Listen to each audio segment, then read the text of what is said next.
The night he almost died. That's how a local man looks back on this event that changed his life, the direction of his life forever. Yeah, with the holiday weekend here and more young people congregating outside, 21-year-old Jerrion Coleman is now spreading a powerful anti-violence message. In tonight's Operation Crime and Justice Report, News 3's Denise Rosh live to explain his passion for keeping our streets safe.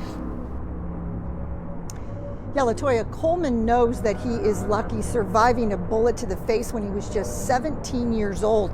Now he shares his story with other young people in the community, hoping to prevent more gun violence as we move into the summer.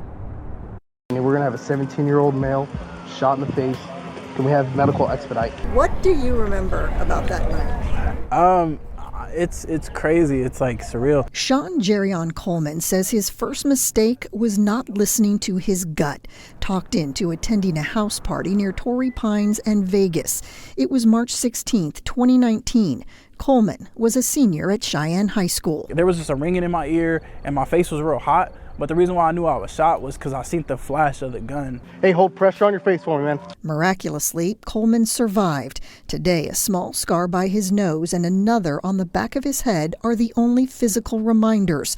He admits back in 2019, he was spiraling into a dark place after losing a close friend to gun violence just 2 months earlier.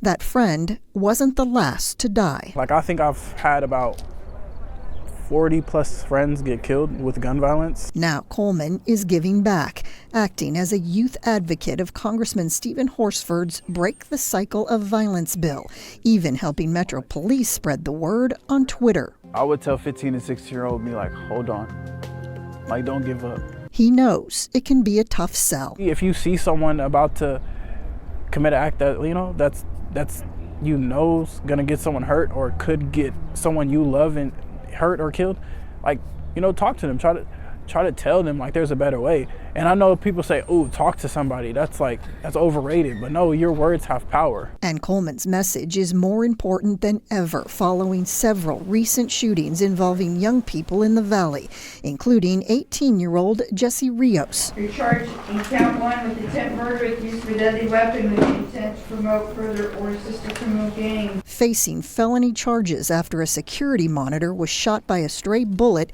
outside Von Tobel Middle School May 8th. The next day, 2 kids ages 12 and 14 were shot while playing in a neighborhood near Durango and Elkhorn. 17-year-old Hakeem Collette is charged as an adult for that crime. Social media has made it so hard for people to want to fight now, because it's you fight and you get beat up, it's going to be all over the internet for the next 2 or 3 years. So, people rather just shoot. According to the latest statistics from Metro Police, the number of overall shooting victims in their jurisdiction is down slightly over the same time last year. But 5 area commands are reporting a jump, including Bolden, up 75%, Enterprise, Northeast, Summerlin, and Spring Valley also trending up. I hope a lot of youth don't have to go through something like I went through to see the light at the end of the tunnel, so to speak. I hope you don't have to see the light. 4 years later, no one has been arrested for Coleman's shooting, but he does have a souvenir, the bullet that could have killed him. A lot of people say, "Oh, I wish I can go back and change this, and that." But I always say I don't want to change anything because it's it's what made me here today.